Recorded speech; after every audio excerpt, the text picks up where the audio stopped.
आप जो ये आवाज़ सुन रहे हैं वो पैनासोनिक के एसी की आवाज़ है जो 6 महीने से मेरी नींद को उड़ा के रख दिया है।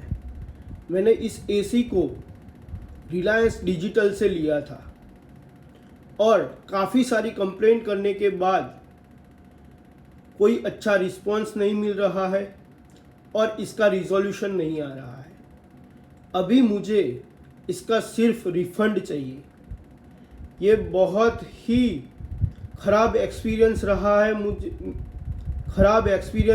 है मेरा रिलायंस डिजिटल के साथ।